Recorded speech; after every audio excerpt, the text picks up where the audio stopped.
G'day, Big V. Welcome to our Youth League podcast here. Hope you had a great weekend off, but we are straight into it again, and we're going to touch on our Youth League qualification because it is a massive topic, as it is the first time we've done it coming into 2024. Now, Mark, to my right, how important is the end of this season here for some of these teams? Yeah, it's going to be a really interesting finish of the year, Ted, because we've got not only do we have teams pushing into the top four to play finals, we've got teams that are trying to push out of that 7th and 8th position in VYC so they can avoid the qualification day. So it is going to be a really exciting end of the year. We can see on the ladders that things are getting real close, Ted. So safe to say you can either make finals or effectively play in this qualification process. There's hardly any middle ground. There's a little bit of middle ground, which some teams are going to try and find themselves in if it's a little bit of a safe zone. But yes, effectively, you are every game means something this year, which is really exciting. I mean, we're looking at these VYCM man ladders right now, and there is just such a tight ladder in both conferences. Yeah, I think when you're looking to those teams who are pushing for finals, Ted, you'd be pretty safe to say Dandenong and Knox are probably sitting the most comfortable. Sandringham sort of thereabouts. But it's so that you got look at Frankston and Casey. They're chasing that Eltham Sandringham spot, aren't they? Yeah, absolutely. That Terrell conference is extremely tight. You can make a case that Casey can make finals, but you can also make the same case that they're going to move down into that grading process, and they're sitting 6th. Well, yeah, Ballarat have found themselves some form. They weren't looking great early. But now they've found themselves form, started to put some wins together, and all of a sudden, they're chasing Casey, they're chasing Frankston, and they're trying to get out of that qualification day zone. Absolutely. Well, you can say the same case for Frankston. They were sort of struggling towards the start of the season. I know they had a few injuries which hurt them at the start, but this backcourt duo of Hastings and Perry's has really got them rolling, and they're 7-7 right now. They're only one game off Eltham. Yeah, which in itself was a great matchup. I was lucky enough to be there for that one, which was really exciting VYC basketball. So, yeah, I think it's going to be really interesting looking at those teams right now and that push. And you look over the other Watson conference, and all of a sudden you've got a real tight race. You've got Ringwood and Nuttawading 8-6 and 7-7 respectively, and then you've got just Diamond Valley coming into some form and pushing for that top 4.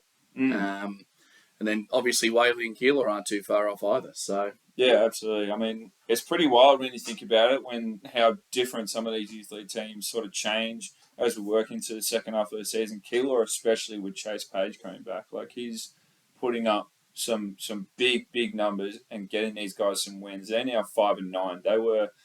They were very close to Blackburn.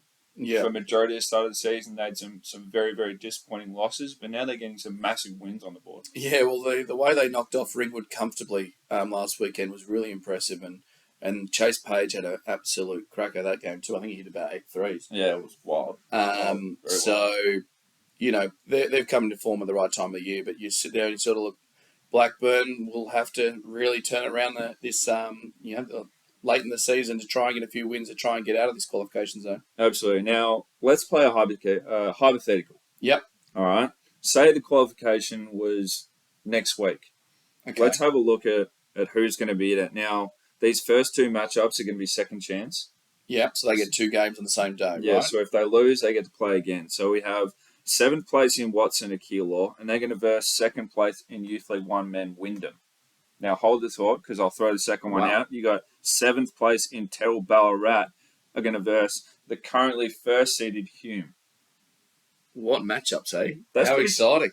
They're very exciting. I really like them. And it's going to be interesting how much their rosters change from year to year, because I know I've got a feeling there might be a certain important player in Hume at Corey Fittis who may not be eligible to play in the under-23 qualification next year. So absolutely. A little bit of a different squad there, and, Wyndham's been up and about, and they've got heaps of talent. So I love those matchups. Absolutely, 100%. Even Keilor and Ballarat, they might be quite different. You don't know if Chase Page is going to be there because he'll probably be at college. Yeah. Ballarat are going to have a very different team. Ned Renfrey, where's he going to be? All these other guys coming back from college. Is Talbot going to be NBL 1? It's very interesting. Yeah. Moving on, because these teams have knockouts, so these are going to be huge games. You win, you have that second chance to play VYC. You lose immediately, you're down to Youth League 1. We have McKinnon, who are 8th place in Terrell, versus Geelong United, who are sitting 4th. And then Blackburn, who are 8th in Watson, versus a 3rd place Sherbrooke. Yeah, I tell you what, you look at that Blackburn Sherbrooke matchup really interests me. I mean, you got Burke Doggett, James Manson, and Dylan Johnston at Sherbrooke. Like, they make a really formidable trio. Mm. I reckon that they'd be there challenging Blackburn. 100%, 100%. Geelong United, when they have their full strength team with their NBL 1 boys coming back down, again, curious what are they going to be in that group.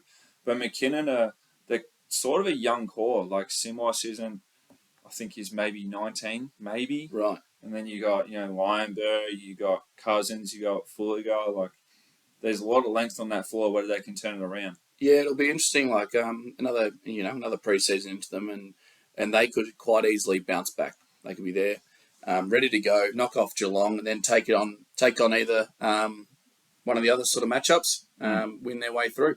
Very interesting. Look, that'll be all for us today, guys. We'll catch you very, very soon.